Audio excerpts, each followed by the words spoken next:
Hello everyone, welcome to our channel आज fever and this is Manpreet. I hope you are doing well और आपकी preparation जो है बहुत अच्छे से चल रही होगी। आज का क्लास हमारा है, आज की सेशन में हम पढ़ने वाले हैं ओपिनियन बेस्ड ऐसे। इस टाइप के जो ऐसे होते हैं वो थोड़े ट्रिकी होते हैं as compare to others. Like advantage and disadvantage में आपको पता है कि एक पैराग्राफ में आपको एडवांटेज लिखनी है, दूसरे में डिसएडवांटेज। एग्री एंड डिसएग्री भी बहुत ईजी होता है एंड डिस्कस बोथ व्यू वाला भी टॉपिक जो है बहुत इजी होता है। बट जो ओपिनियन बेस्ड होते हैं ये थोड़े से ट्रिकी होते हैं। इसमें आपको स्टेटमेंट दी जाती है, डायरेक्ट क्वेश्चन होता है और आपसे उसका आंसर, आपसे आपका ओपिनियन पूछा जाता है। इसको किस तरह से प्रेजेंट करते हैं आज की क्लास में हम वही देखेंगे कि किस तरह से इसका राइट स्ट्रक्चर होता है, किस तरह से सैंपल आंसर को इफेक्टिवली लिखा जाता है कि आपका बैंड स्कोर अच्छा आए, और किस तरह से ओपिनियन बेस्ड एक अच्छे स्कोरिंग का ऐसे होता है। ये आज हम पढ़ेंगे इस क्लास में। चलिए वीडियो को स्टार्ट करते हैं। वीडियो स्टार्ट करने से पहले आपसे रिक्वेस्ट है कि अगर आप चैनल पर नए हो तो प्लीज़ चैनल को सब्सक्राइब कर लीजिए, क्योंकि चैनल सब्सक्राइब करने के बाद आपको इस चैनल पर वीडियोस मिलेंगी और बेल आइकन को भी प्रेस कर लीजिए ताकि हर वीडियो का नोटिफिकेशन आप तक जल्द से जल्द पहुंच सके। आपको इस चैनल पर reading, listening, writing and speaking की वीडियोस मिलेंगी जो आपको हेल्प करेंगी आपका ओवरऑल बैंड स्कोर बूस्ट करने में। चलिए वीडियो को विदाउट वेस्टिंग एनी टाइम हम स्टार्ट करते हैं।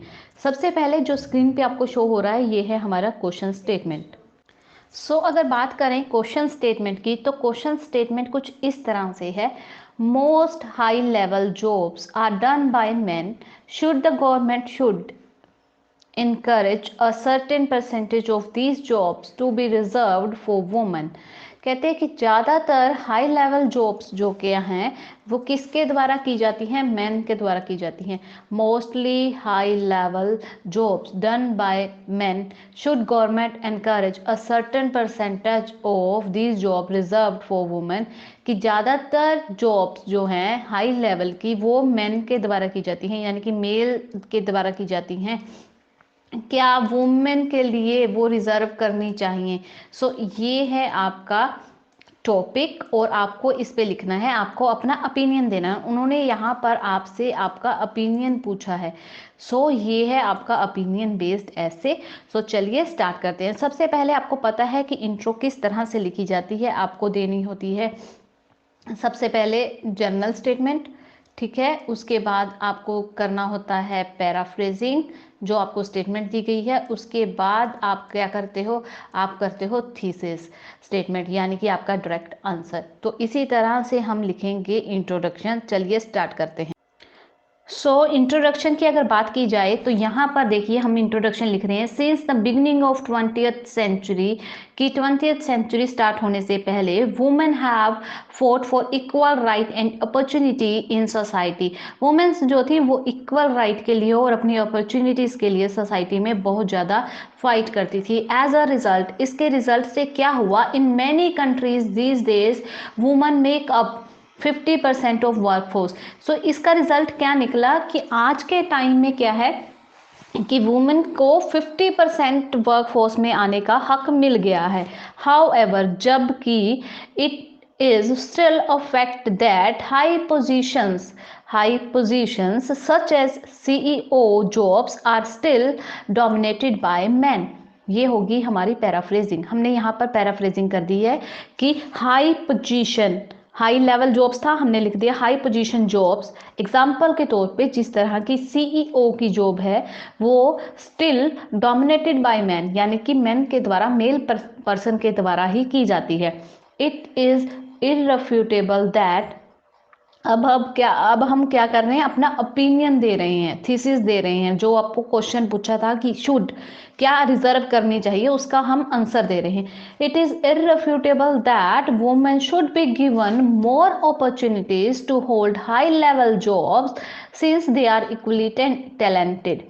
कहते हैं इसमें कोई दो राय नहीं है कि वुमेन को राइट इक्वल अपॉर्चुनिटीज मिलनी चाहिए, कि उन्हें हाई लेवल जॉब करनी देनी चाहिए, क्योंकि वो भी इक्वली टैलेंटेड है, उनके पास भी उतनी ही प्रतिभा है। Through imposing quota, but imposing quota यानी कि इम्पोज करना, अपने रूल्स दूसरों पर थोपना, एक कोटा सेट कर देना, एक फिक्स रिजर्व कर देना seat, may not be a good solution, ये गुड सोल्यूशन नहीं है। यानी कि हम उसका आंसर दे रहे हैं कि एक रिजर्व करना सीट, एक कोटा रख देना कि इस इतने मतलब 2% कोटा जो है वो वुमेन का है हाई लेवल जॉब के लिए, वो एक अच्छा सोल्यूशन नहीं है। I believe I would like to explicate it at length in this essay, और मैं इसे आने वाले पैराग्राफ्स में एक्सप्लेन करने वाला हूँ या करने वाली हूँ। सो इस तरह से जो है journal fact plus paraphrasing plus thesis जो हमने आंसर दिया है कि रिजर्व करना चाहिए, मैंने कहा कि मेरा ये मानना है कि ये एक अच्छा सोल्यूशन नहीं है। आपकी राय कुछ भी हो सकती है, आपको सिर्फ अपना ओपिनियन देना है। सो आई होप कि इतना क्लियर हो गया होगा। अब हम आगे बढ़ते हैं बॉडी पैरा 1 एंड 2 पे। चलिए अब लिखते हैं बॉडी पैरा 1। बॉडी पैरा 1 में हम अपना मेन ओपिनियन देंगे कि हमारा क्या वो आइडियाज़ हैं जिसके बिहाफ पर हमने ये कहा कि हाँ ये एक अच्छा आइडिया नहीं है। सो मेन आइडिया अब हम प्रेजेंट करने वाले हैं। माई मेजर आर्ग्यूमेंट इज, ठीक है, इस तरह से आप जो है कनेक्टर यूज कर सकते हैं। My major argument is that, क्या है मेरा major argument? Companies have a right to choose the best person for a job irrespective of their gender in order to contribute to the success of their business। कहते कि क्या मेरा major argument ये है कि कंपनीज को right होना चाहिए बेस्ट पर्सन चूज करने का उनकी जॉब के लिए, ना कि बिना भेदभाव किए कि हाँ मेल को रखना है या फीमेल को रखना है। अगर वो अपनी कंपनी की अपने बिजनेस की सक्सेस चाहते हैं तो उन्हें राइट पर्सन ही चूज करना चाहिए, बेस्ट पर्सन ही चूज करना चाहिए without partiality. Forcing company to hire, promote and appoint women can negatively affect the business in short as well as long term। अब मैंने उसके साथ लिंक कर दिया यहाँ पर कि कंपनी को ये फोर्स करना कि आपको, और ये उन्हें प्रमोट करना, एनकरेज करना कि आपको सिर्फ और सिर्फ क्या है फीमेल रखनी है यहाँ पे, ये नेगेटिव इफेक्ट डालेगा उनके बिजनेस पर, ना सिर्फ शॉर्ट टाइम में बल्कि लॉन्ग टर्म में भी। कि अगर हम उनका कोटा फिक्स कर देंगे कि हाई पोजीशन पर वुमेन ही होनी चाहिए और कैपेबल अगर मेल होगा तो वहां पे क्या है कंपनी को नुकसान होगा। चलिए आगे अगला पॉइंट हम लिखते हैं, अगला आइडिया। तो मैंने यहाँ पर कनेक्टर यूज किया है next, more over. More over अब आगे देखिए, reserving a few seat for women में also result in negative discrimination against deserving men। कि अगर रिजर्व कर दी कुछ सीटें वुमेन के लिए तो ये नेगेटिव होगा किन के लिए भी, जो डिजर्व करते हैं मैन उस पोजीशन को, उनके लिए भी नेगेटिव होगा, उनके लिए भी भेदभाव होगा। फॉर एग्जाम्पल, अब मैं यहाँ पर एक एग्जाम्पल के साथ इसको अपने आइडिया को क्लियर करने वाली हूँ। For example, if a man is capable of doing a certain job more effectively than women, कि अगर एक मैन के पास इतनी क्षमता है, इतनी प्रतिभा है कि वो उस जॉब के लिए बहुत सूटेबल मैच है rather than a female, but he does not get the opportunity just because the job was reserved। पर उसे इसलिए जॉब नहीं मिलती कि वो जॉब जो है ऑलरेडी रिजर्व है फीमेल कोटे में for female, then it would be completely unfair and injustice to the deserving candidate। तो ये completely भेदभाव होगा, अनजस्टिस होगा, अनफेयर होगा, किसके लिए? जो डिजर्व करता था एक्चुअल में उसके लिए। सो ये हो गया माई मेजर बॉडी पैराग्राफ 1, मेरा मेजर आर्ग्यूमेंट प्लस उसके साथ सपोर्ट करता हुआ अदर आइडिया, देन मेरा एग्जाम्पल। इस तरह से एक बॉडी पैराग्राफ कंप्लीट है। चलिए अब स्टार्ट करते हैं हम अपना अगला बॉडी पैराग्राफ। इन एडिशन, अब यहाँ पर मैं जो है अपना अगला आइडिया प्रेजेंट करने वाली हूँ।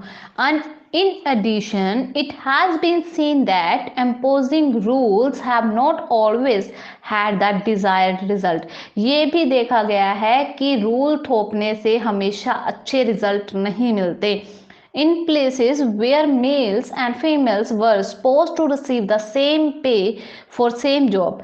कि ऐसी कुछ जगहें हैं जहां पर मेल्स एंड फीमेल को ये सपोज किया जाता है कि उन्हें सेम पे मिलेगी सेम जॉब के लिए, बट एम्प्लॉयर यानी कि जो उनका मालिक है, जो कंपनी का मालिक है, वो क्या करते हैं, simply changed job title to ensure that women were still paid less than man. क्योंकि मेल डोमिनेटेड सोसाइटी है हमारी, मेल्स को ज़्यादा प्रेफरेंस दी जाती है, तो एम्प्लॉयर्स क्या करते हैं, मोस्टली कुछ ऐसे प्लेसेस भी हैं जहां पर सिर्फ जॉब का टाइटल यानी कि काम सेम होगा, सिर्फ जॉब की जो आपकी टाइटल है उसे चेंज कर दिया जाता है, ये सोचकर कि वुमेन्स को कम पैसा देना पड़ेगा as compare to man. Therefore, इसलिए अब ठीक है, मैंने यहाँ पर इसको लिंक कर दिया है। Therefore it is my believe that employer will simply find loophole to get around any such law. तो ये मेरा मानना है कि एम्प्लॉयर्स जो है सिंपली लूप होल्स यानी कि बीच में से कुछ ढूंढ ही लेंगे झोल, कि जिससे वो क्या कर ले कि इस लॉ को कमियां निकाल लें, इसमें से खामियां, कि उसको तोड़ा जा सके उस रूल को। I believe this problem should be dealt with a school and college level. और मुझे ऐसा लगता है कि, मुझे क्या लगता है कि ये प्रॉब्लम जो है, मुझे ये लगता है कि ये प्रॉब्लम जो है ये सॉल्व होनी चाहिए कहाँ से, स्कूल से और कॉलेज लेवल से, यानी कि कॉलेज लेवल में ही ये प्रॉब्लम का सल्यूशन होना चाहिए। आई मीन यहाँ पर आप आई मीन की जगह पर, ये थोड़ा इनफॉर्मल लग रहा है, आप इसकी जगह पर वर्ड यूज कर सकते हैं इन अदर वर्ड्स और इन सिंपल वर्ड्स, ठीक है। I mean girls should be encouraged to take more male dominated subject at school.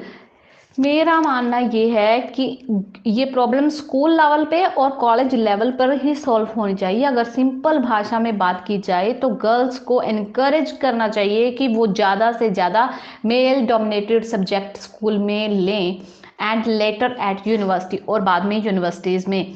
For example, अगर हम मेल डोमिनेटेड सब्जेक्ट की बात करें, जिस तरह से प्लम्बर का हो गया, इलेक्ट्रिशियन का हो गया, ठीक है, सिविल इंजीनियरिंग होगी, इस तरह के कोर्सेज गर्ल्स को एनकरेज करना चाहिए कि वो इस फील्ड में भी आए।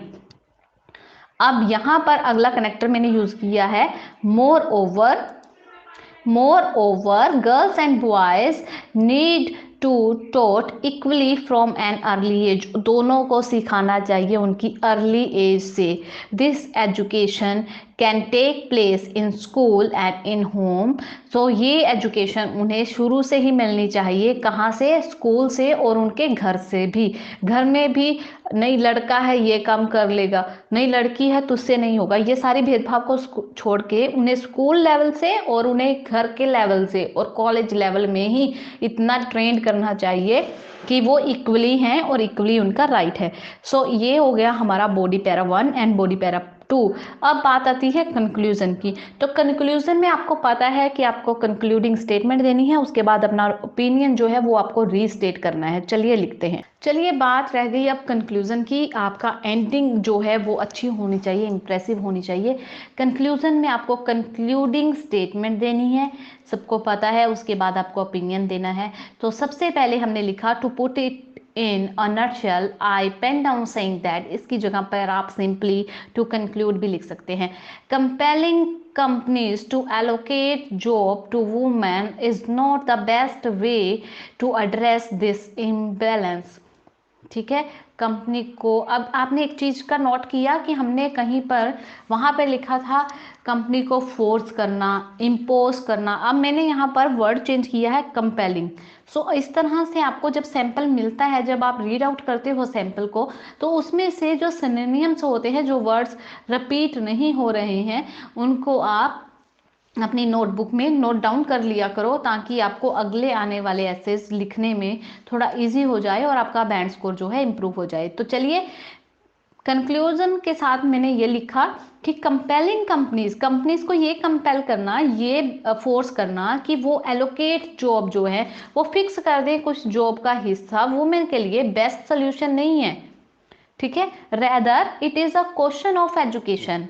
हालांकि अब ये मैं अपना ओपिनियन दे रही हूँ, ये क्वेश्चन क्या है, हालांकि ये क्वेश्चन किसका है, एक एजुकेशन का है और माइंडसेट हमारा जो माइंडसेट हो चुका है ना कि हाँ हमारी जो सोसाइटी है वो मेल सोसाइटी है, मेल ही ऐसा कर सकते हैं, उसे चेंज करने का, यानी कि हमारा माइंड चेंज करने का क्वेश्चन है और एजुकेशन का क्वेश्चन है।